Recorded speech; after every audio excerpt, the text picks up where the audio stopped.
Welcome to Cocktail Mode, the podcast where me and my good mate Dave pick a retro game and try and link it in some very tenuous way to a cocktail of some sort. Today's game is the absolute classic, for us, Dreamcast racing game, Tokyo Highway Battle. Tokyo Highway Challenge. Fuck's sake. This game has got so many different names. Tokyo Extreme Racer, Tokyo Battle, whatever you want to call it, that's what we're talking about. Our point of reference is the first Dreamcast game, but we'll obviously be talking about lots of other versions beside. There are dozens of these games. We'll touch on probably about half of them, maybe. We'll skip a lot of the mobile stuff. Obviously, the reason for this is if you've not been paying attention, start paying attention. The latest version has just come out and you can get in early access on Steam. So that's why we thought we'd bring your attention to the games that we played back in the day and absolutely adored. Even Dave liked them, didn't you, mate? I do. Yeah. I still do. Well, there you go. What greater endorsement. Dave likes it. I liked it 25 years ago and I still like it now. Well, Jesus Christ, that's a first. That is a first.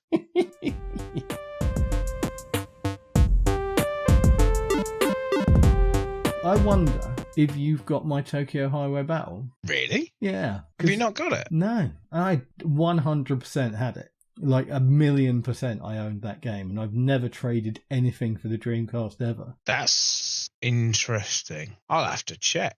I mean, there's no way to know if it's yours, but No, absolutely not. if No. I've got it, I'll definitely send it to you, mate. Oh no, I bought another one that's cheap as chips. Oh, okay, fair enough. Yeah, it's just Fuck not. you It then. just didn't get here in time, so I had to use Yes, the emulator. I knew I'd get away with that. 25 years in the making. I played the long con. Oh, that's weird. I genuinely didn't know. I do remember borrowing something off of you for years. I think it was Power Stone. Yeah, I remember when I came up to you like a while back, your first place in Leicester, you had a bunch of my Dreamcast games that I'd completely forgotten you had. And we went through and sorted it out. Yeah, I think it might have been Power Stone 2, which is... I mean, now that I know that there are like functional working emulators for PS2, Dreamcast and that, you're welcome to all the games I've got, mate. Awesome. Apart from my Tycho's games and drums. No. Cold, dead hand is the phrase that comes to mind. Tell you what happened. I remembered that I had Tokyo Extreme Racer 0, which is on the PlayStation 2. It's actually just called Tokyo Extreme Racer. I thought, I've got it. I'll go up in the loft and grab it. I've got 5 boxes of PlayStation 2 games, big boxes, and I think my PlayStation 2 game count is it's vast. I was going to say, it's probably in the hundreds. It's not 200s, but it's 100 and something. Yeah. There's somewhere around 150 games. Right, okay. Over in 5 boxes. And unfortunately, they're in the boxes, so all you can see is the top. Oh, not the spine. Not the spine. You moron. The short side. Who stacks things like that? It's like putting books on the shelf with the pages facing out rather than the spine. Idiot. Yep. So yeah, but I went up and I opened the first PlayStation 2 box I found out of 5 and picked the first game that came to hand, and it was Tokyo Highway. I was like, that's fucking crazy. It turns out that's literally 150 to 1. It's absolute madness. I love the idea that every other game is Tokyo Highway Challenge. I've played a few. I played what I consider the first one, which is the Dreamcast one. Yes, I think of that as the first one. Interestingly, I think it kind of is in a weird way. We'll circle back to it though. But I went way back. It's quite a confusing timeline. It is, yes. But I went back and I played the Super Famicom versions because they didn't come to America or Europe. The first games there. So yeah, so I played the first 2, which is Shutoko Battle 94 and Shutoko Battle 2 from 95. They are, so yeah, the Super Famicom. So they're kind of the actual first ones. But they're Mode 7. You know Mode 7? Oh yeah, like Mario Kart and F-Zero. Exactly like that, yeah. So they're like that, but and they're like 5-lap races. So there's not really on a highway, even though I think the maps may sort of supposed to be based on it. It's a bit weird, and they're not very good, basically. That's a shame. Yeah. I mean, it isn't. Yeah, no, it's an interesting to see the genesis of them, basically. So yeah, it was interesting to see, but I didn't play them for very long. They're very similar, those first 2. I skipped skipped ahead then to 96 and Tokyo Highway Battle on the PlayStation. I played this for a little bit as well. What were your thoughts? We might as well get to it. The thing that I love and the thing that won me over originally to Tokyo Extreme Race or Tokyo Highway Battle or whatever you want to call it on the Dreamcast, the first one on the Dreamcast, is that you're in a sort of open world setting and you see a car that is marked out as a rival and you flash your headlights and you go for a race. Yeah. That's the ridiculously addictive loop. I can remember that being the description I think you probably said to me. Yeah. And that was, I was hooked. Yes. From that alone, it's like, wait, so you're just driving around and you'll see somebody and you flash your lights and you race and you're like, yeah, that's fucking brilliant. Yeah.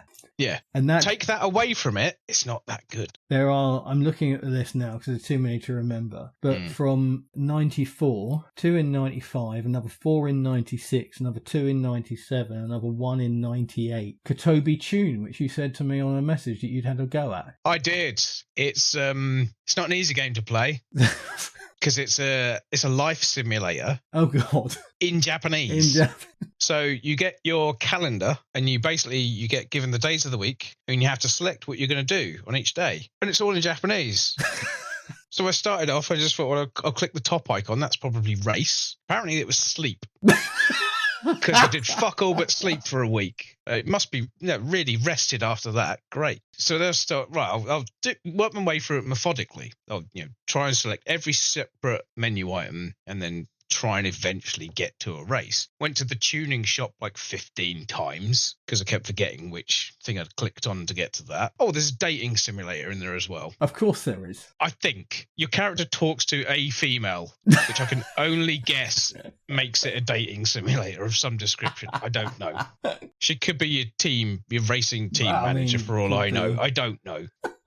But the assumption was there that it's a kind of a dating simulator. But I thought if this was in English, this would probably actually be quite fun to play. Yeah. Because that idea of like managing, a racer's life and then like, oh, well, I'm going to go racing on Wednesday night and then, tune the car after that and spend the winnings and things like that. Did you look for what do they call it? A patch? Fan translation or something? No, I couldn't be bothered. I gave it a good 10 minutes and thought, next.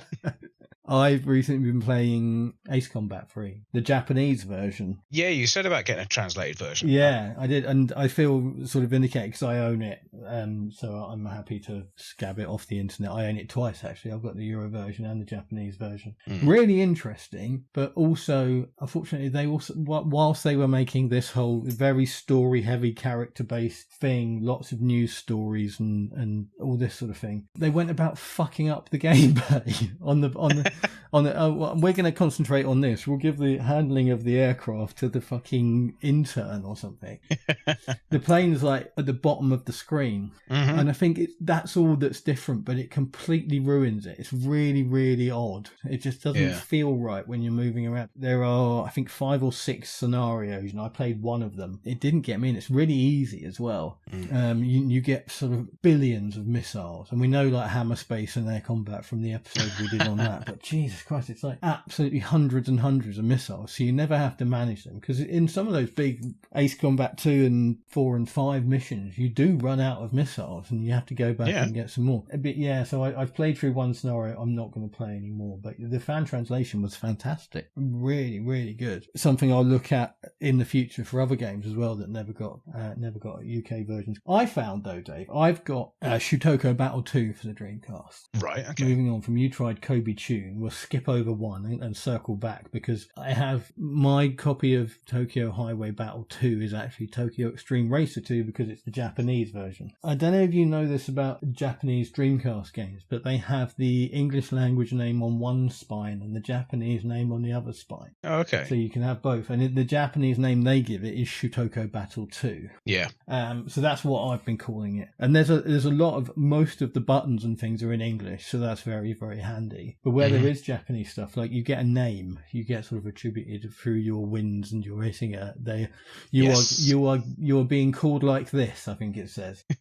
So I wanted to know what that was. So I picked up my phone and used Google Translate, mate. You should try it sometime. Oh, okay. What did you get? I was because I picked a Kyoto license plate. I was Greenhorn from Kyoto. But yes, I highly recommend using Google's Translate app and the camera, because you just put it up at stuff and it translates it all for you. I could have done with you telling me that yesterday. Yes. Well, you're a grown man, mate. You can figure these things out for yourself. Apparently not. But I wouldn't want to do it for an entire game. It's interesting to see that little bits and pieces, but for an entire game, that would be hard work. To me, it's always been Tokyo Highway Challenge. I'm pretty sure I had heard of Tokyo Highway Battle, because I can remember when the Dreamcast version came out, it being reviewed and being called the spiritual successor or the sequel to Tokyo Highway Battle on the PS1, which I hadn't played until yesterday. No, and and I'm glad I didn't, because it was awful. Yeah, we never really did talk about it very much, did we? No, we didn't. No, it's not very good. I can see what they were trying to do. Yes. It just wasn't very good. No, I must admit, I think I've played a few different versions. It's not the worst. No. But we should move forward, not jump around a little bit. Mm-hmm. But yeah, Tokyo Extreme Racer, the first one, Tokyo Highway Challenge, we definitely played a lot at the time. You and I both. Yeah. The review scores for this game veered from 30% to like 80, high 80s%. Mm-hmm. Some people got it and loved it, and other people just went, this is complete trash.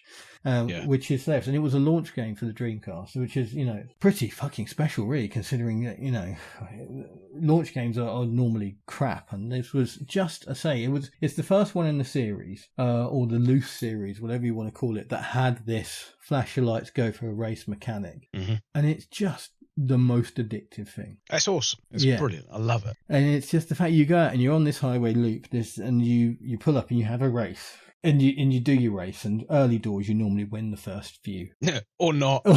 Or not. Depends on whether you pick that fucking 1986 Toyota as your first car. The initial D car. Yeah, that's it. Which I've never seen, but I know that car. I think I've got it. I think I've actually got Initial D, and I've never watched it. Oh, really? I kind of don't want to, in case it's not very good. What if it's amazing, though? What if it's amazing? It could be. I mean, I downloaded and watched all of Speed Racer about 20 years ago, and that was brilliant. I watched a few of them. It is very good. Very good, yeah. So if you do win, because normally you think because your whole thing is win races, win credits, upgrade your car, win more races, etc., etc. But when you're playing Tokyo Highway Challenge and you win a race, you look at the map and there's another car just up the road, and you go, ooh. Yeah. Well, no. You look at the zoomed out map, and you can see like 6 dotted around the whole network of the freeway, and you think, "Ooh, I'll beat this guy, then I'll get that guy." Yeah. And it's properly addictive, and it's absolutely brilliant. And it's one of, I think it's a very, very special gameplay loop. It just really does keep you hooked in until all of those blue arrows are turned green or pink if you're lost. You do not go back to your garage. You just stick out and carry on. I absolutely loved it. I started playing this week number 2, so going backwards. It's not as jarring as some other games. When you go, sometimes people play a game, yes, and you go back and you go, oh shit, that first one was awful. Yeah, you can see the leap from the first one to the second one. It's not as jarring. I think the cars don't feel quite as uncontrollable in the second one. The graphics are nice. They really lean into the nighttime thing in the second one as well. It's like really dark all the time, and they really lean into the everything is shiny. Better lens flare. Yeah. And these are the shiniest cars that have ever existed. I did love that about the trailer for the new one as well. All the cars are still really shiny. Yeah. Everything's been painted with like a high gloss varnish, hasn't it? Shiny things. Brilliant. Loved it. I do love the idea of doing like an English version, like M25 Highway Challenge, where you just sit at 5 miles an hour behind a Renault Espace for 3 hours. There's one of the cars, isn't it? Like one of the first two games. There's one of the rivals that you challenge has got like a luggage rack on the top, hasn't it? Do you remember that? Yes. I think it's a Subaru. It's one of the Subaru Legacy wagon things. I played Tokyo Extreme Racer Drift 2 earlier on, and some of the cars in that look like fucking jokes. Really? There's things like little Isuzu pickup trucks and like, you know, sort of like Bedford Rascal type vans and things. The drifting is kind of, I don't know, it's very odd. It's not in any way a Tokyo Highway battle game. Yeah. But it's sort of associated with the series. But the cars in it just look like joke versions of the cars you would buy, because it's just literally the cheapest, most underpowered shit you've ever seen in any car game ever. But it's probably great fun. I couldn't give it any time though. The Tokyo Highway Battle, the PlayStation version, that has a strong drift mechanic, doesn't it? It's put in. It looks like a Tokyo Highway Battle game. It doesn't play like one because it's just races, one-on-one races. Yeah, one-on-one races that last like fucking 18 minutes. Yeah, they are very long. Very, very long. And the drift mechanic, which is the anti-Ridge Racer drift mechanic, it doesn't pull you around the corner, it just puts you in the wall. Not easy at all. And as you say, the races are huge. I guess as the cars get faster, the races get shorter. But I hope so. Christ, that's long. It's the same on the SNES games. The races are 5 laps. Five laps of that C1 thing in those slow cars. It's just like fucking hell. Which again, I guess for people who haven't played it, we should go into a bit of detail. We're talking about Tokyo Highway Challenge on the Dreamcast. That's our seed for the conversation. Obviously, we've already pinged around all over the place, and no doubt we'll continue to. Yeah, you can't not drift around from one to another. Absolutely. As soon as you start talking about one, you think of something in one of the other games and kind of have to mention it. Yeah, for sure. As best I can work out, there's a sort of a central 10 games that all play along the same lines. Because the Import Tuner Challenge, as we know it for the 360, was called Shutoko Battle X. And sometimes X in Japanese games means cross, and sometimes it means other things. In this, it means 10. And if you go back and you count the actual games that play like Tokyo Highway Challenge, starting with the first Dreamcast one and all the PlayStation 2 ones, there's 10. So at no other point in this series that they use Roman numerals, they all of a sudden think, you know what? We won't put 10. The thing is, 0, which is technically number 3, right? Mm-hmm. Yep. Tokyo Highway Challenge 1, 99, 2, 2000, 0, 2001 on the PlayStation 2. So skipped systems because the Dreamcast was dead by 2002. Bless it. I've got it, and it's called Tokyo Extreme Racer in Europe. But you start it, and it comes up on the screen, Tokyo Extreme Racer 0. In-game, it refers to 0 all the way through. And I think one of the Ace Combat games did this as well. It's just like they changed the name on the box, but nowhere else. Yeah. So have you played 2 on the Dreamcast before we go on to 3? I have been playing 2 for about on and off for the last couple of months on the Dreamcast emulator, and I've been having great fun with it. Yeah. I have to say, after today, playing 0 on the PS2, I may never play 2 again, because 0 is brilliant. This is interesting, because I strongly disagree. Really? I really struggled with 0. I really struggled with the handling of the cars. Really? Yeah. I think it's much better. I find it... I just can't... I found that the car's sort of really wobbly, basically. It's funny you should say that. Have you played 3? No. 3 is like a Colin McRae game. Right. Literally, the cars revolve around a central axis, but don't actually turn. And it's awful. You can't drive the car in a straight line. In 0, it felt to me like the car was pivoting from the back and just wobbling all over the road and couldn't keep it in line. What car were you driving? I think I started with the MR2 because it's in budget. Because I started with an Evo, 4-wheel drive Evo. How did you rock solid that from the start? It's in the A class, which is the highest one. Yeah, for like 15,000 credits. No.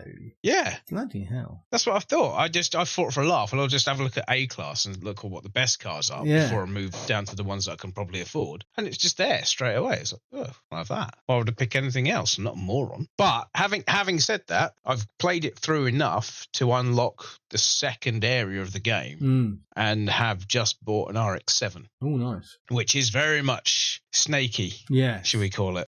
Yeah. You turn left, you have to turn right to correct it. Then you have to turn left to correct that. And it goes down the road sort of weaving. Didn't enjoy it. And I didn't enjoy the fact the traffic pulls out on you like a fucking Polish truck driver as well. I love that. It's hilarious. I was driving along at a race and I was miles in front. I was basically like looking over my shoulder every few seconds just to see if I could even see the car. Twat. And literally as I let go of the rear view button, this lorry just plowed me, not just like into the wall, into one of the exits. So I drew the race. I didn't even get to win the race because this truck took me literally off the fucking highway. I can't not laugh at that. That's just brilliant. Yes, I get that. Yeah. Oh, I disagree. So I found there was two. I mean, talking about the AI on this game seems a little bit. It's like discussing the AI on Gran Turismo. Yes, it's a little bit pernickety. But I found in going back to Tokyo Highway Challenge 1, the fact that all the cars drove in pairs around the motorway side by side. It's like, oh, I'm just driving home from my commute. I'm going to drive alongside this truck for 4 miles. That got on my tits.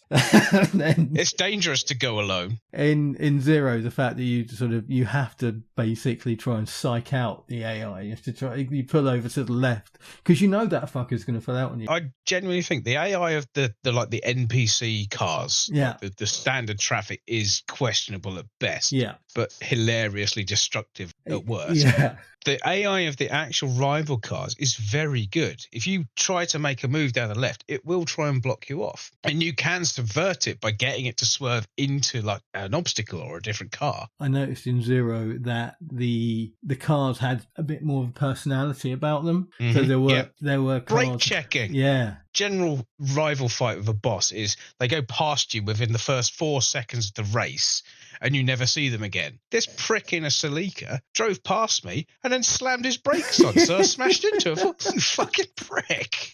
That's my move. I thought it was hilarious. I'd never seen it before. I wasn't expecting it at all. I had a race against one of the team SS team Black. The cars are they Infinities, aren't they? Infiniti or something like that. They've got a badge on the front like old Mercedes, but a square one. One of those, and he literally come past me and was just weaving all over the road. Wherever I tried to go, he was always there. And it's the first time I come across it. And the thing I love, I only saw it in what I've played. It may or may not be in other versions. I just didn't see it. But in 2, when you go to have a battle with someone and it just comes up, battle cancelled. And you're like, what?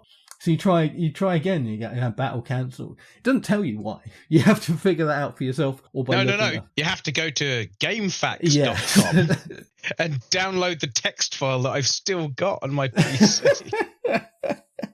And it'll tell you that fucker in the green MR2 will only race other MR2s. He won't race you if you turn up in anything else. There's loads of things now. I mean, while we're on it, we may as well keep going. Yeah. There's ones that only appear on certain days of the week. Yep. There's ones that only appear after you've beaten the other members of the team. Yeah. There's ones that only appear if you're driving the right car, or they'll refuse to race you unless you're driving the right car. But that working your way through that list, trying to tick those off. Yeah. That's a fucking nightmare. And there's that whole, you've got to be on this section of the motorway going in this direction in this sort of car, and then hopefully they'll race you. It's great. I love it. It's so clever. It's the definition of a car PG. Ooh, hello. Whereas Gran Turismo isn't. Now, here's an interesting thing. We stated between us quite confidently in the Gran Turismo episode that Gran Turismo was the first time we played a game where you could upgrade and you would feel the difference to the upgrade. You would change something. Oh, okay. Tokyo Extreme Racer on the PlayStation, 100%. You have almost the same level of upgrade and changes, and you can genuinely... Yeah, but we didn't play it. No, but we were saying it's the first time. It was... No, it's the first time we had played a game where you could do that. You can't retcon it to a game that I've never fucking played. No, but had we got any listeners, then they would have probably given us a message and said, "No, you dipshit, it's 1996 Tokyo Extreme Racer." I bet there's something before that as well. Oh yeah, more than likely. But it's sort of really notable that how different it makes things, and the level of customization is probably more in that game than it is in some of the later Tokyo Extreme Racer games. We've got the gear ratio things and all that sort of thing. It's all in there. Yeah, unfortunately, it's just not a lot of fun to play, which is probably why it went quite so under the radar. It's just, I think it was just a mistake to make the races damn long. I'm with you. I think it was a good attempt. Yeah. I think it's just a bit of a misstep. Yeah. I'm glad they got to come back to it, because if that had been the only one, if they'd tried to make that and it didn't quite work the way it could have, yeah, and it didn't do very well, and they never got to make another game, that would have been a crying shame, because we'd be missing one of the best driving series that exist. Yeah, I agree. Although to me, I've properly enjoyed 3 of the games that I play. Highway Challenge 2, and Import Tuner Challenge. I think is great. I disagree with you on that one as well. I think it's a brilliant game. I didn't give it a lot of time, I have to be honest. I think the sense of speed compared to the other games is incredible. It really does feel bonkers fast. Yeah. And it's just because, you're in very narrow roads going sort of, road car fast, but still fast. And everything else is just, it's the same mechanics. It's the same loop. It's the same drive around, pick a race, go for a race. Introduction of nitro is quite interesting. See, that's an interesting thought, because when I was playing Zero earlier, I thought to myself, it's weird that they've never added nitro into these games, because it's a big thing in Need for Speed. Yes. Always been their big thing. And Burnout, I guess, as well, because that's PlayStation 1. Yeah, and it's kind of the scene and the whole Fast and the Furious and all that sort of thing. It's always mentioned in those. But yeah, Import Tuner Challenge has it, but quite brilliantly, I think. You buy it and you get a full tank of NOS and you go out for your free run around the motorways picking your races. You get to use it once and then it's empty and you've got to go back to your garage if you want it to fill it up. Good, as it should be. Exactly. It doesn't automatically refill. It doesn't do anything like that. It's really, really cool. There's a mode I haven't played yet, actually, because the main mode is called Quest, and there's a mode in Import Tuner Challenge called Quest R. And if your car basically deteriorates as you're out on the road, the longer you stay out about going back to your garage, it gets sort of worse and worse. It kind of just deteriorates. And so it sort of leans you into, when you're not racing, sort of just pootling around, driving slowly, or just parked up waiting for something to come past. So, I think that's really clever. I genuinely think, I'm glad that I'll really be interested to see what they do with a new one. I think, again, I'm not a big fan of early access. No, that's got me worried a little bit. I've played early access games on 2 previous occasions, and both times I got bored of the game before it was finished. Yeah, I've played lots of games and lots of different types of games, and various things have come up several times on different sort of genres. But one of the main things that I've always found is that an early access game, generally speaking, is not very well optimized. So even if you're running the latest graphics card, the latest processors, everything, you might struggle. Yeah. If you're running anything that's, more than a year old, it might not even work. Yeah. When I first bought Arc, I used to run it at about 8 frames a second because it was an unoptimized mess. And then it very slowly got to a point where it ran better and a bit better and a bit better. And it's always the constant stream of comments and discussions on Steam was, stop adding content, fix the game, make it work, optimize it. That's more important than everything else you're doing. Well, you can't, even if you're not like me, I don't believe that the technical side of games is the most important. But if you can't play it, you can't tell what the other stuff is, can you? You can't go, actually, that it's too hard, it's too difficult, whatever you want to say. You'll never know if you can't actually run the damn thing. A lot of games launch into early access that are already quite far into the development. Yeah.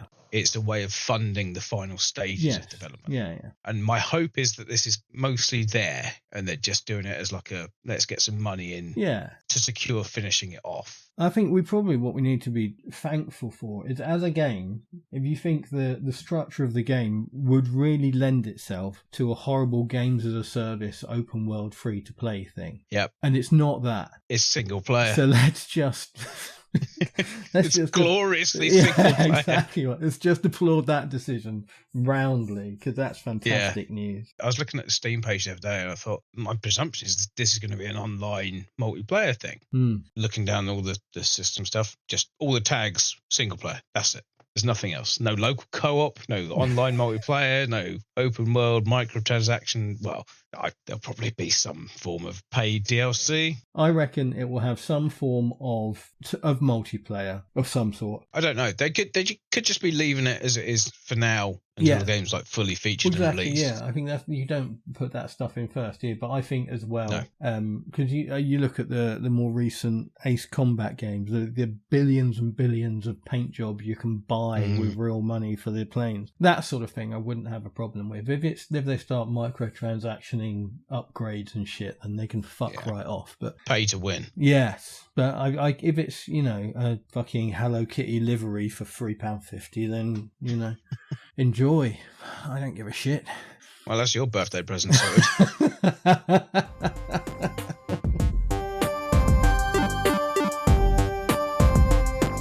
So what others did you play? I played Tokyo Highway Battle. Yeah. I kind of bounced away from it quite quick, to be fair. So the first one, you mean, yeah? It's a very rough early draft of what the series would become. And then because I could actually find it to play, I played Kotobi Tune, which is in Japanese and involves a life sim. So I have no idea what was going on. I may or may not have hired a prostitute. I don't know. I got to drive a car for a little while and it wasn't very good. Right. I'd love to see an English translation version of it, to be fair. I haven't actually played Tokyo Highway Challenge, the original.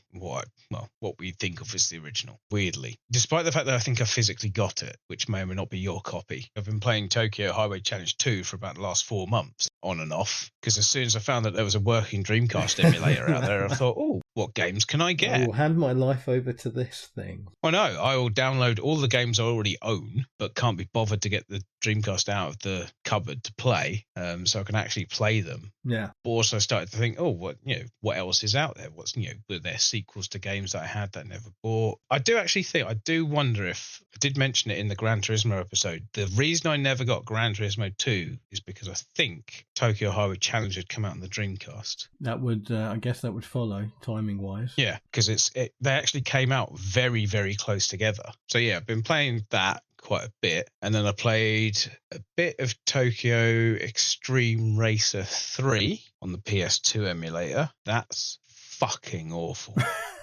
Truly bad. You talked about the cars in Zero sort of weaving down the road. Tokyo Extreme Racer 3, the cars are undrivable. I literally gave it about 5 minutes. I'm not playing this. This is terrible. This is just it's not right. This isn't right. So I wasn't going to play Zero at all. Right. Because I thought, well, it's only going to be the same engine on the PS2 as 3 was, which I hated, so I'm not going to bother. And then you sent me a message saying, I was just playing Zero in my lunch hour. I thought, well, I'll give that a look. And then played it for the next 4 hours and absolutely loved it. I thought it was fantastic. I'm genuinely happy for you because I know how much you love this series. So I'm glad you found a new one that you liked. I tell you what is really, really annoying about this whole thing is I started to look up all of the various mobile versions that there's ever been. And there's a lot of them. I think there's about 12. Yeah, it looked like a long list, yeah. Most of them have never come out outside Japan. And none of them are downloadable and playable anywhere. No. Now. They're not. They're lost. They're gone. Yeah. Vanished forever. Mobile games are sort of really, a real microcosm of that problem. It exists in all digital games, but mobile games in particular, it's a real tragedy. There are some, I don't know if any of those games are any good, but I know that I have played very good mobile phone games before that now basically you can't play at all. Yeah. Ever. And I know there are people out there who don't believe there's such a thing as a good mobile game, and you are objectively wrong. The fact that there are 4 billion bad mobile games doesn't mean there can't be 6 good ones, because there are. Yeah, so yeah, I'm with you. I saw that list of mobile games, and the most recent one, I think, as you said, was 2016. 2017. And even that, you can't find a working version of, or an iOS version that runs it or anything like that. I mean, I didn't look very hard, but it didn't jump out. I mean, maybe there are people who know better than I do, but it doesn't seem to be a thing. Sort of retro Android and retro iOS and that sort of thing doesn't seem to exist yet. Maybe one day it will. My assumption is that somebody is preserving copies of things somewhere. You would hope so, wouldn't you? You'd like to think so, even if it ends up being a torrent site. Yeah. So how much attention have you paid to the, let's call it, story of the series? When I fired up my emulator to play the first game, having spent most of a week playing other parts of the game, I didn't even realise there was a story. Yeah, me neither. Been blissfully unaware of it my entire life. Yeah. And now that I've read it, I'm so glad I was. Yeah. Yeah. It's fucking awful. I did love the FMV intro, though, for the original on the PlayStation. Yeah. We had the random guy with no introduction of who he is or what he's doing or anything. It's just, who the fuck is this guy? Yeah. It's just some guy moodily looking off camera at something. I don't know what's going on. When we say FMV, we're talking like actual video. Like live action footage. Yeah, not like CGI stuff. Live action footage of the Japanese geezers. Brilliant. I'd love to speak to somebody Japanese and say, who is he? Because if they don't know, then it's just some nameless guy looking off into the middle distance. One of the developers, probably. Yeah, maybe. It's probably on the credits if you can get that far. Going back to the long list of Tokyo Extreme Racer games, as is on brand for me, I noticed there was a Tokyo Extreme Racer Advance. Yes. And went on eBay and bought a copy and then downloaded it while I wait for it to turn up. Otherwise, I wouldn't have got it played in time for this episode. Fair enough. Have you actually got it now? No, it still hasn't turned up. It's not. Oh, okay. 20th. Annoyingly, I picked the one that was supposed to arrive sooner, and it still hasn't turned up. You sent me the picture of the cartridge. Assumed you had it. No, it wasn't. That was the picture off eBay. I was just. I would have thought that would be a kind of game you'd have bought yourself anyway. I didn't know it existed. Yeah, passed me by entirely. The way a lot of this stuff goes. Yeah, isn't it? Absolutely. Do you know it's all right? It's the car models are incredibly simplistic. Probably it would if the polygons hit double figures, I'd be amazed. It's like a car made out of a rectangle for the bonnet, a rectangle for the windscreen, a rectangle for the roof, a rectangle for the back screen. That kind of thing. So a Volvo. Yes, everything's a Volvo. That's how Volvos are designed. Yeah, but it's how it used to be designed. They've added curves recently. They're boxy, but they're good. But yeah, very, very rudimentary 3D, but it's a Game Boy Advance. It generally struggled a bit with 3D, so even making the decision to make it 3D was a bit of a step. But it plays right. It's back to this. It's not flash your lights, have a race. It's a race against somebody on the thing. But the races aren't a million years long. It handles all right. The sense of speed's a bit shit, but it's got one big fucking cock up. Right. Is it set in Basingstoke? It's monumental, this. And I noticed, I was playing it, and I think probably more than some of the other games, I found, certainly with Tokyo Highway Challenge 2, I won probably my first 10 races. Picked a car. Really? Well, I picked the Honda CRX, so it was really cheap, and then I put quite a lot of tuning into it before I even went out on the road. But I found it sort of a bit harder. And then I noticed that when the opposing car disappeared into the draw distance, never saw it again. Okay. And I was like, is this a thing? I thought, let me consult the internet and look at it. Is it despawned? So no, but apparently what happens, there's an apparently for you, a big one, but I read this on the internet, so it isn't apparently. That's a genuine apparently. I can't promise this is true, but what I've read is that the game doesn't render traffic off screen. Oh, okay. And so the car is just basically bombing around the track with no obstacle, anything like that. Yeah. While you're cocking in and out of traffic and trying to get around things. And so it's not that it's like it just disappears. It's just that it's all of a sudden got much on a straight road with no obstacles. Pretty much just. So yeah, it's a good game, but you can literally, as soon as it's off the screen, you might as well just press start and go back to garage. Yeah, that's fair. To be fair though, that is the experience of all of these games. If it's that far ahead that you can't see it anymore, you're probably going to lose Surely the race. You must have experienced that. I'm going to stick at this, and then you fly past it because it's in a barrier somewhere. Yeah, I fucking love it. It's stuck in a fucking wall. That chicane bit where there's the dividing wall between the two lanes. I love that. Yeah. That needs a name. That needs a special name.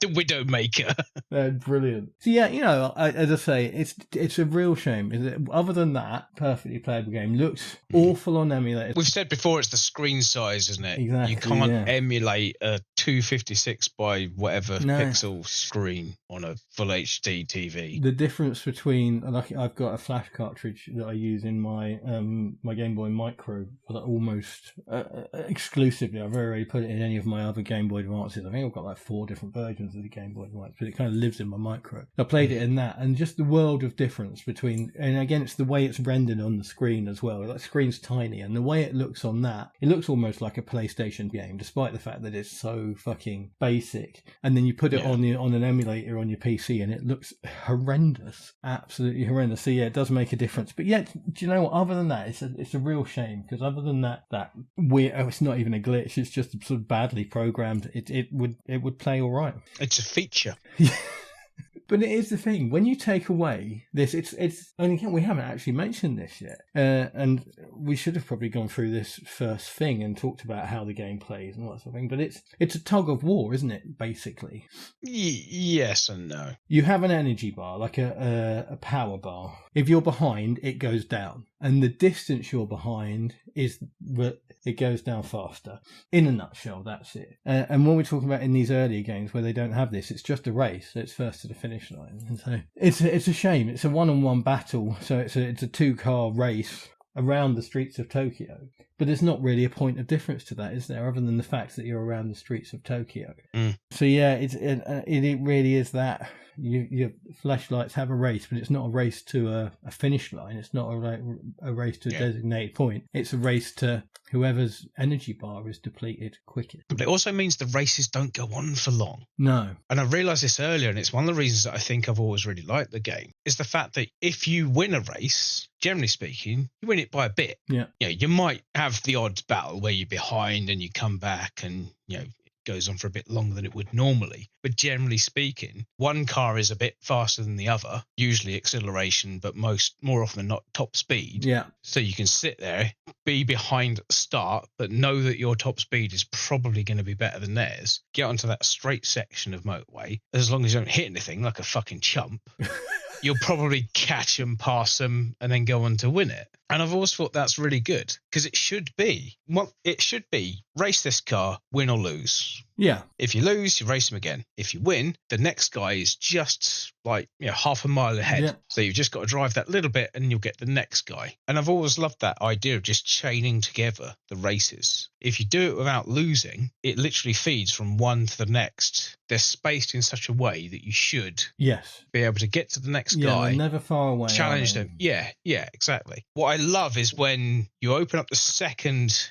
area, because initially you're on like a little loop, aren't you? Yeah. And then the second section opens up and it's got a long straight and it's off to the side of that first loop. Yeah. But there's a crossover. So when you do like the big loop to the side and come back into the area where you first started, you've got the two rings effectively overlap. So you've got really low level cars that you beat like hours and hours ago coming around the track in the same sort of areas, the cars that you're currently racing against. And you sort of look and you think, I might as well. Yeah.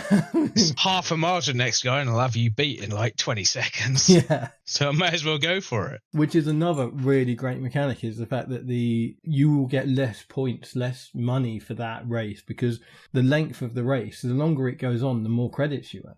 And that's consistent in all the games. What Import Tuner Challenge does, I think I didn't see it in Zero, but the whole thing about staying out and racing more cars, it's got a multiplier and it's tiny. It's like, I think I raced and beat 5 cars and my multiplier went up to 1.1.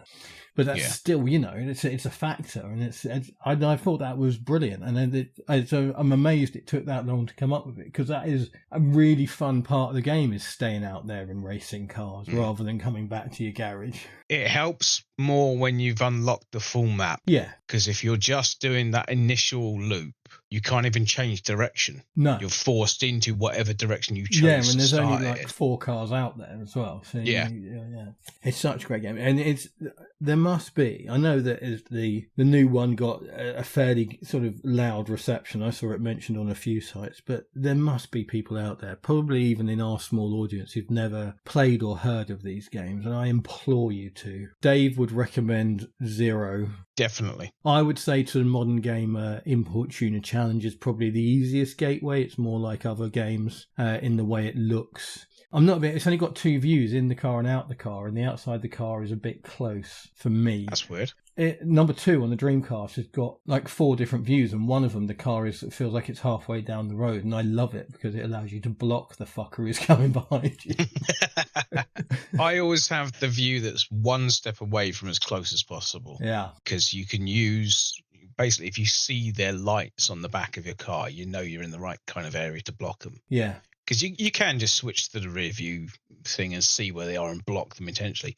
Generally speaking, that doesn't end well. No. Have you ever finished any of these games? I think so. I definitely have a memory of having beaten the last boss and then going back to get all the ones, like the very situational ones that you couldn't unlock naturally. Like you had to have a list. Yeah. You had to have a list to know that, car 97 has to be at this particular time of day, at this particular day of the week, driving this particular car and all that bollocks. Yeah. But you got to remember as well, Dreamcast was the first internet-enabled console. Yeah. So you could just look up the solution. Yeah. No, it's a thing I generally don't like in games, to be honest with you, having to sort of look around for the answers to things. I don't mind if I've basically finished the game and I'm just looking to completion it. If I'm just looking to finish everything off, like literally just tick off a list. I don't know whether I beat the first one or the second one. I beat one of the Dreamcast games, and the last car was a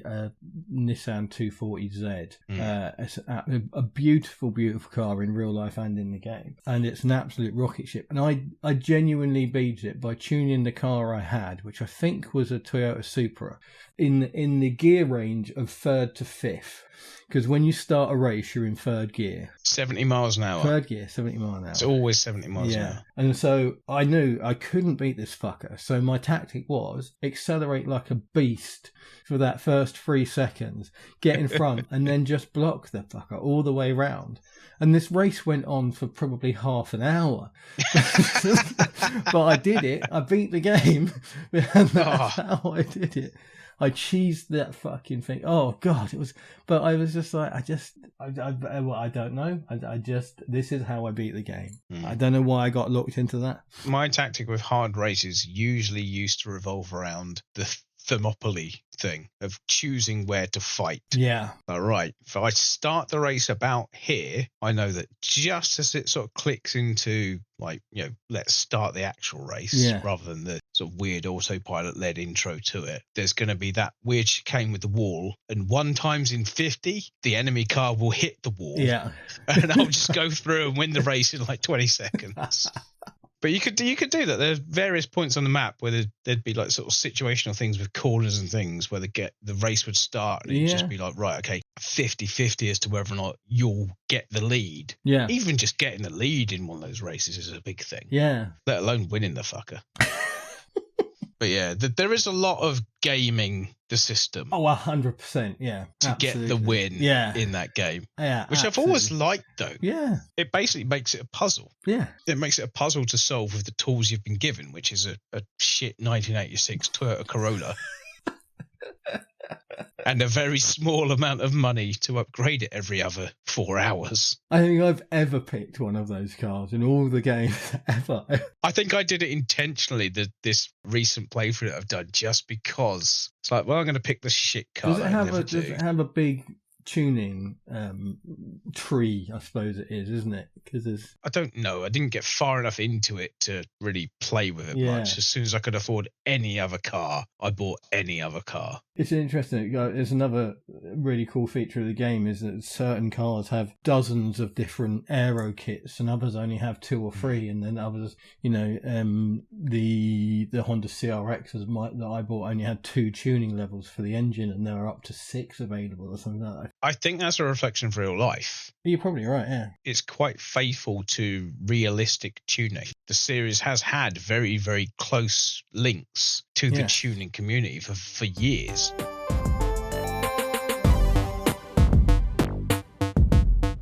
To a point, the cars were never licensed. Yes. So when we played it, you'd pick a car and you'd be scrolling through and you go, oh, look, there's an MR2. Yeah. But for some reason, it's called a Type 80 EZM. Mm-hmm. So it's an MR2. I know it's an MR2, and the game allows me to rename it, so I'm going to call it an MR2. Of course, yeah. But as a victim of its own success, the Japanese car companies that have been featured throughout the series got together and basically bullied Genki into making them license their models.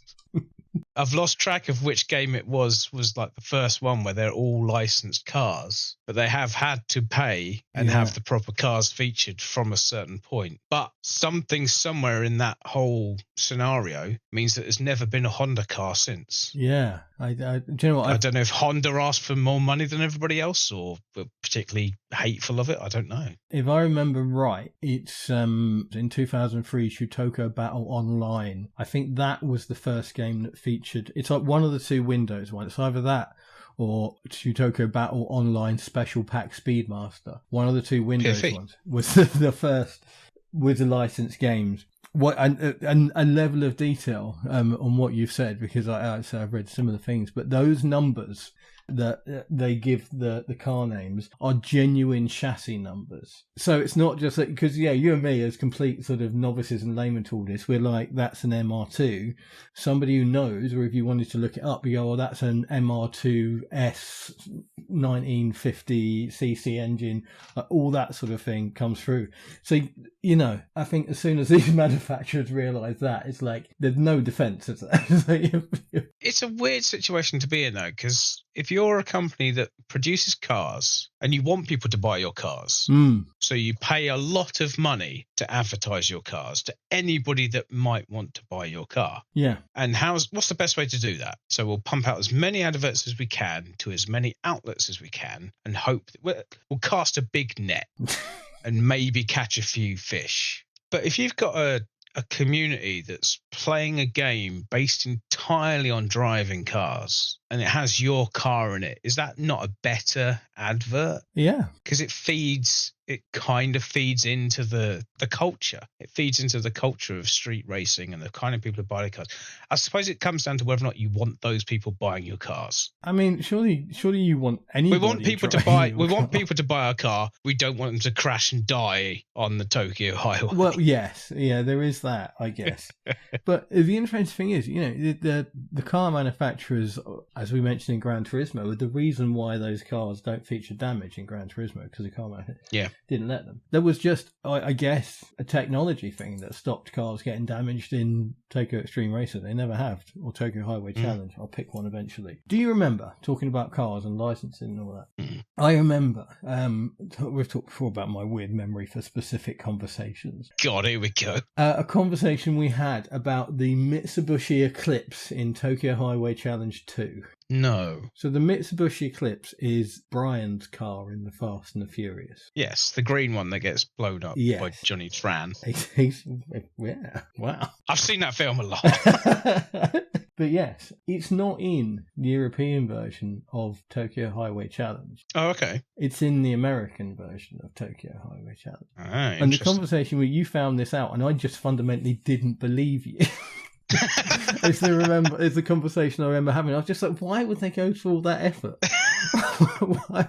Like, we've got to completely put in this whole new model just because of the Fast and the Furious, which at the time, remember, was not a big film. It was this pokey little silly streetcar racing movie. It wasn't massive in the way it's become now, for sure. So I just fundamentally didn't believe you that Mitsubishi Eclipse was in the American version of this game. It's not in any other, whatever they called it. I thought you were going to go a different route then. Okay. Because I can remember a very specific conversation we had playing this game where we were talking about what cars are what. Right. But I can remember having almost an argument. So let's say a heated discussion and you were desperately trying to convince me that one of the cars in it was the old version of the RX-7. And I was absolutely convinced it was like a 280SX or one of those sorts of variations of that series of cars. And it went on for quite a while before you eventually found a picture of that year RX-7 and sent it to me, at which point I was like, yeah, I suppose it looks a bit like it.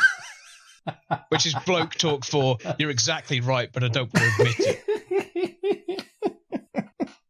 I mean, the interesting thing is everything we both know, I'm sure, about Japanese import cars, it came from Gran Turismo and was then supplanted into this. And that was it, really, isn't it? That's the thing, though. I mean, if you're playing these sorts of games and you're taking in all this stuff, you're taking in model numbers, manufacturers, versions, like, you know, sort of the RZ version of a Supra being specifically this much better than the original. Yeah. Or the 1992 version of the Celica GT is four-wheel drive and called the GT4, whereas all the others aren't. That's real-world knowledge that's just seeped into my brain that I can't ever get rid of because of playing Gran Turismo or Tokyo Highway Challenge. Here we sit, two middle-aged blokes who can't drive, and the shit we know about these cars.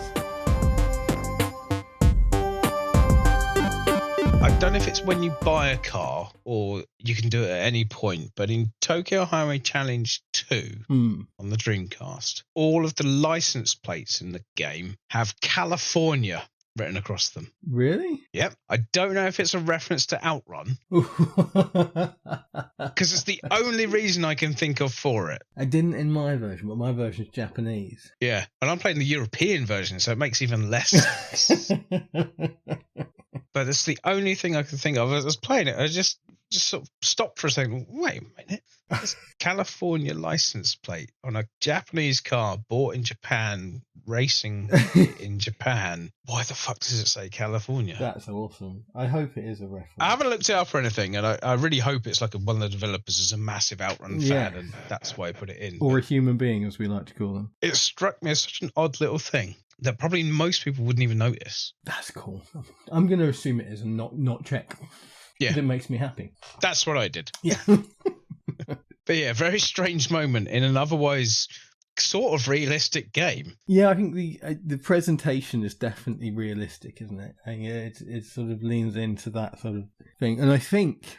I know I dislike sort of presuming, but I have to think that the complete lack of maneuverability of these cars in the first and second games in particular is an attempt to be realistic, because they do steer. If you slow down enough, they do steer perfectly well. And you have to assume, or I certainly do assume, that the whole thing where you cannot steer around corners at high speeds, real world high speeds. You're talking, the early cars, 180 kilometers an hour. It's not artificially inflated to ridiculous speeds. I'm trying to think. I got my RX-7 to 150 miles an hour earlier on with only like one level of upgrades. Yeah, and that's completely realistic. I mean, 200 is not a difficult thing to achieve on a well-tuned, upgraded, normal-ish car. I used to work with a guy who's a genuine street racer. He goes up and down the M1 because Leicester's so close to the M1. You're literally on it in like 10 minutes from most places in Leicester, depending on where you live. And he used to have, I think he had a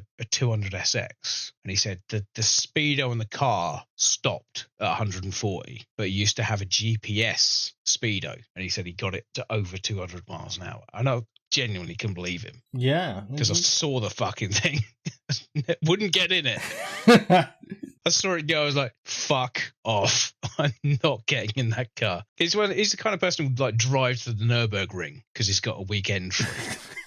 Do you remember, we've talked before about how we worked around the corner from each other when I was at Fuji and you were at, what was it called? Arrow Electronics. The same Arrow Electronics. If you're a Formula One fan, you may have seen on the McLaren F1 car. Yeah, I saw that. So when we were there was one of the security guards for one of the sites there was an older guy, and he most of the time came in to work on a very nice sports motorbike. And every now and again it'd turn up in a Mitsubishi Evo 8. So this geezer was obviously liked his speed. Yeah. I can't remember how I heard, because I didn't start a conversation with him myself, but I definitely was near him having a conversation with someone, and they were saying he imported this Evo 8, and he basically, they roll it off the truck into the Mitsubishi garage from Japan in the UK, plug in a laptop and up the horsepower from 275 to 400 and something with the push of a button, because all cars in Japan possibly are limited to 275 horsepower. That's not allowed to be have any more horsepower than that. And so they're all artificially limited. So yeah, this Mitsubishi Evo 8 rolled off the back of a truck into a garage, plugged into a laptop, and was a 200 odd mile an hour car. Fucking hell. Do you remember, I think before we started recording last time out, I was telling you about a German geezer who bought a little thing off me off Etsy, and we got to talking about this podcast and his blog. Yes. Yeah, he bought an Atari 2600 thing that you made. Yes, I mean, an Atari thing. If you've got an Atari 2600 and it has got its security pins snapped off, go to Etsy. You'll find that you can buy a replacement thing. I'm making that. I 3D print them and sell them. But yeah, this guy bought one, and we got to start chatting, and I promised that I would give him a little shout out for his thing, and I completely forgot to do it last time. We talked about it, and then I forgot to do it in the podcast. So I just wanted to mention, if you're into retro PCs mainly, he does have quite a lot of stuff about consoles as well, but he seems to be very much into retro PCs, gaming stuff, not just, I guess the more technical side. But it's a German blog called Retrololo, RETROLOLO.de. Google Translate will get you sorted in terms of being able to read it, and it's really, I mean, I'm not really into that stuff. I found it really interesting, and he was a cool guy, so I just wanted to give him a little shout out because he was a good bloke. We got chatting. His name is Sven. His blog is very interesting, particularly if you're into the more technical side of really old PCs. There's really old big ass Philips PCs that used to be grey and are now yellow, those sorts of things. Before IBM became the only PC you could buy. But yeah, genuinely, I'm not just saying it because I promised to give him a shout out. It's genuine. I sort of went to have a look and see what it was and was like, oh, that's not really my thing. And like an hour later, I was like 10 articles deep into his running Prince of Persia on a monochrome yellow and black screen. It's really, really fascinating stuff. So please go and give that a look if you're into that sort of stuff. It's really interesting. I have one as well. Okay, cool. So I don't know if you're aware, but the recent storms that hit the UK about 3 or 4 weeks ago, thinking about when this goes out, we had a lot of flooding in Leicestershire, and one of the places that got quite badly damaged was the Retro Computer Museum. Oh, shit. In Leicester. Their arcade section particularly got quite badly damaged. A lot of the cabinets are going to need a lot of work. Oh, fuck's sake. They had to close for a few weeks. They're reopening in a couple of days from when we're recording this, but their arcade section is closed until further notice. So they've already had several £1,000s of donations to sort of help out. But if you're anywhere near Leicester, give them a visit. Give them your money. They're well worth a visit. I mean, literally, you can walk in the door, say, oh, you've got an Amiga. Have you got XYZ? And they'll have it, and they'll let you play it. Every console they have, every computer they have, whatever games they've got, you can play. You pay like £8 and you can stay for as long as you want. Oh, nice. I would say if you're in the UK, give my donation. I didn't. This is the first I know about this. Dave hasn't talked to me about this offline. I'll absolutely be giving them a donation. I can't get anywhere near there until I go and see Dave at some point. But there are so few places like this left in the UK in general that, they deserve some support. So if you're close enough, go along. If you're not close enough, give them a donation, because that sucks balls. One thing we haven't mentioned that we must mention. Every single Tokyo Highway X whatever game that's ever come out, and I can say this with some degree of certainty, has the same shit soundtrack every single time. It's either god-awful guitar music that nobody wants or needs, or god-awful dance music that nobody wants or needs.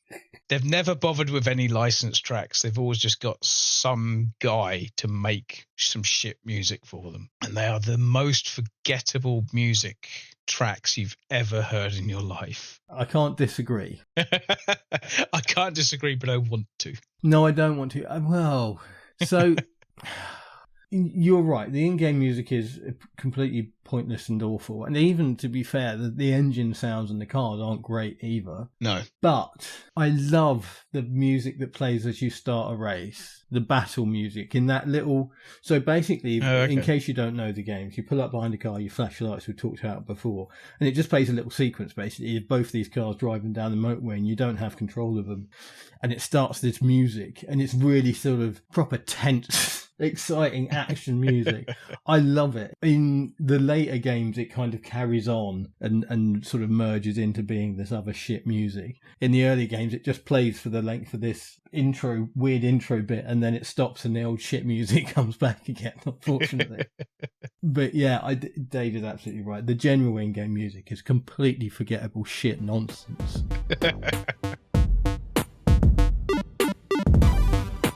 What did you get, Dave? What did you come up with? So I went for 2, as is my quite often repeated thing. Basically put the word Tokyo into Diffords and saw what came out. And one came back with a great name that instantly made me laugh and smile. And the other came back as a drink that I looked at and thought, I'm going to make that. That sounds really nice. So the jokey pun name is the Tokyo Drift. Right, yeah, I saw this as well, yeah. Named after the Fast and Furious film of the same name. Which doesn't sound that bad, actually, to be fair. It's 60ml of Japanese blended whiskey, 22.5ml of vermouth, 50ml of light vermouth, and 5ml of Strega liqueur, whatever the hell that is. Very similar. I happen to know from looking at some stuff the other day, actually, very similar to yellow chartreuse. Oh, okay. But yeah, I saw this as well, and that's the ingredient that I don't have that allowed me to not make this cocktail. Yes, yeah. I was mainly attracted by the name, but then also it's served in a Nicanora glass. For no reason whatsoever, has become my favourite glass. How do you make a Tokyo Drift? You put all those ingredients in a Nicanora glass, which is pre-chilled. You prepare a garnish of lemon zest twist. You stir all the ingredients with ice, and you fine strain into a chilled glass. Then apparently you express lemon zest twist over the cocktail. I don't know how you express something. You heat up the lemon peel, and then as you twist it squirts like a zesty oil. It does make a difference. I mean, because it sort of sits on the top, and it doesn't disappear instantly. It's because it's oily. It sits on the top, and you get the scent of it all the way through the drink. Quite a common thing to do with cocktail. It's really nice. Anyway, that's not my cocktail. My cocktail is the Tokyo iced tea. I saw this as well. This comes up like everywhere. Yeah, I've seen this a few times before on just searching generally for anything with Midori in it, because I adore Midori. And it's probably the ingredient that meant that I didn't choose this cocktail. Well, I don't have it, so I can't make it. I should go have some Midori. Basically, it's a Long Island iced tea, but Midori replaces something along the line. I'm struggling looking down the list of what it's replaced. Isn't it sake that's the changed ingredient? Isn't there sake in it? No, this has got Midori, which is a Japanese melon liqueur, so that's where the Tokyo comes in. This is the Diffords recipe, so there may be others out there. So it's 15ml each of light white rum, gin, vodka, tequila, triple sec, and Midori. That's a lot of booze. Add to that 30 millilitres of lime juice, 50 millilitres of lemon and lime soda. So Sprite, our old favourite. Sprite or 7-Up. Yeah, it's like sticky back plastic. So select and pre-chill a sling glass, which I guess is the tall glass that they've got in the lovely picture. Interesting. Okay. Prepare a garnish of a lemon slice wheel. Shake the first 7 ingredients with ice. I love that. Strain into an ice-filled glass. Top with lemon and lime soda and briefly stir. Serve with a straw. Quite simple, really. It's very similar to the Long Island iced tea, which is just like half a shot of literally whatever you've got. That's pretty much a Long Island iced tea. If you're changing the ingredients from the given list of Long Island iced tea, you just pick the town that you're in and call it that iced tea. The Bedford iced tea includes Red Stripe. Oh, here's an interesting one. Apparently, if you replace the Midori with blue Caraco, you have an adios motherfucker. Oh, really? Or an Alaskan iced tea. Oh, okay. Very boozy. Any variant of an iced tea is boozy. One of those cocktails, isn't it? Where it's so common that people would just, you forget that's a very, very boozy drink. There are quite a few. Yeah. Like a Singapore Sling is an incredibly alcoholic drink, and people just... Well, the basic Long Island iced tea just tastes like a glass of Coke. Yeah. And you knock it back, not really realizing it's literally like having like 4 or 5 shots of something. Yeah. So what have you gone for? What did you eventually go for? Oh, God, it was painful. But I eventually landed on the Roadrunner. Meep, meep. Yes, meep, meep, indeed. I mean... It's just, obviously, wonder how I came across this. Yeah, I put the word road into Difford's, and this is one of the drinks that came up. All right, but fuck you, I don't care. It's a really nice drink, but yeah, I know it's tenuous. It's one of my least proud moments in the history of us making this podcast.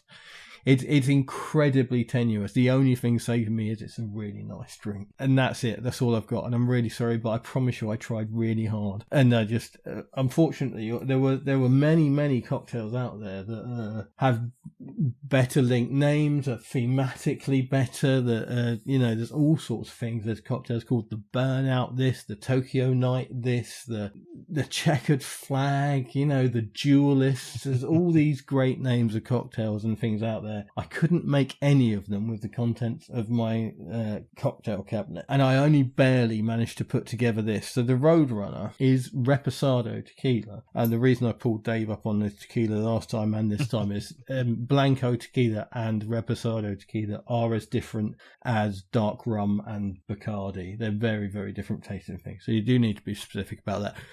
The brand name can go fuck itself. It's not really important at all. So yeah, 60 ml of Reposado tequila. It says infused with vanilla. I added some vanilla extract, proper vanilla extract, not vanilla flavouring, vanilla extract, because it was 20 minutes before we started recording. I didn't have 3 days for my vanilla to infuse. I had a couple, and it was the first time I put too much vanilla essence in. So my brief experimentation with this was 3 drops of vanilla essence was enough to give it a little bit of vanilla flavour, but not overpower it. Reposado tequila tends to have a bit of a vanilla undertone anyway, so it kind of works really well with that. So yeah, 60 ml of Reposado tequila, either infused with vanilla, which is basically cut a single vanilla pod down its length, shove it in your bottle of tequila for about 3 or 4 days, shake it once a day, and you'll get vanilla infused tequila, which I'm sure is delicious, and I might try it, but didn't have it. 22.5 ml of lemon juice is about what you'll squeeze out of 1 lemon, 2 dashes of Angostura, 15 ml of maple syrup, that's a tablespoon, and 15 ml of egg white. Also, you can use aquafaba if you happen to be vegan or intolerant to egg whites, or apparently you can buy cocktail foam as a separate ingredient if you're really into your cocktails, you want to have that in your cupboard. Go nuts. I used an egg white because I've had because that thing, because you have eggs. I have eggs. So yeah, that's what I did. It's really hard, actually. Egg white's really hard. An egg white is an easy thing to get. Like a measurement of egg white is really difficult, because egg white is, as much as it's a liquid, it moves. Yeah, it moves like a single thing. It's really difficult to... So yeah, you'll end up trying to portion it. What you want to do is lay it on a flat surface and slice it. I mean, that would work. Yeah. But yeah, really bizarre. The last time I used egg white in a cocktail, it said dry shake it first and then add the ice and shake it. This one doesn't. And so I made 2, and the first one wasn't as good when I just put everything in together. So I recommend dry shaking everything together before you add the ice. So dry shaking is... shaking without ice. So dry shaking is all the liquid? Yes. That's dry shaking. Yeah. And then you put the ice in, which is the only non-liquid thing in the entire ingredients list. And that's, yeah. Just confirming a question I had. You've just reminded me about something with your cocktail when it said, like, shake the first 7 ingredients. It's basically saying, don't shake the 7-Up is what it's saying. Yeah. Don't shake the fizzy thing, you fucking moron. So yeah, anyway, those ingredients I just said, stick them in a cocktail glove, shake them up, mix them up, and then add the ice, and then do it again until your arms are and you can't hold the glass and the metal bit anymore because it's too cold. And that's it. Put it into a martini glass. Again, lemon zest, twist, oil over the top. As Dave just said, it's a very common garnish, a very simple thing. But yeah, and that's it. But it's really nice. It's really what's the word I'm looking for? The lemon juice and the sharpness is kind of first there, but it's kind of sharp would be the word. Yeah, but the maple syrup and the egg white really counter that, so it ends up being really quite drinkable. So it's got the vibe of a sharp drink without the whole I've got to sip this kind of thing. It's much more drinkable than that. So it's really nice. A lot of sweetness in maple syrup, isn't there? Yeah. I mean, it's really natural sweetness as well. That's why I quite often when I see honey. Yeah. Honey syrup is a thing as well, but honey syrup I think is just 50-50 honey and water. But I always like them in a cocktail because it's a much more natural kind of sweetness. It really kind of works quite nicely. But yeah, it's a really nice drink. I'm sorry that it's so tenuous. It's what it is. I really tried. Apparently it was the history, which sometimes on Diffords is like 3 or 4 pages long, is discovered in 2005 at the Cuckoo Club in London, England. Oh, there she is. But I recommend giving that a go. I say, and the reason it's something that I was able to make is because those ingredients are mostly fairly common. So give it a shot. It's really, really tasty.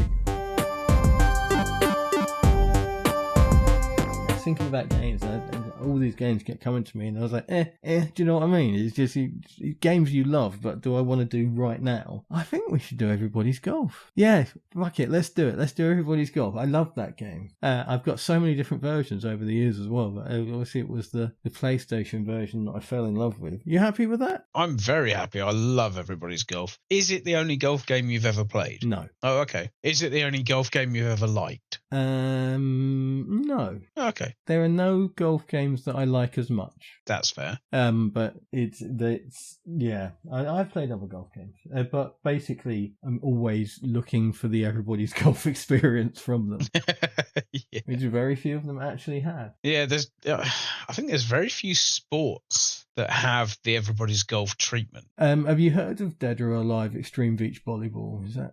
Yeah. Right, yeah, so that's what we're doing next time out. Everybody's Golf, Hot Shots Golf to you Americans. Next time out on Cocktail Mode, the podcast where gaming, like alcohol, is in our blood.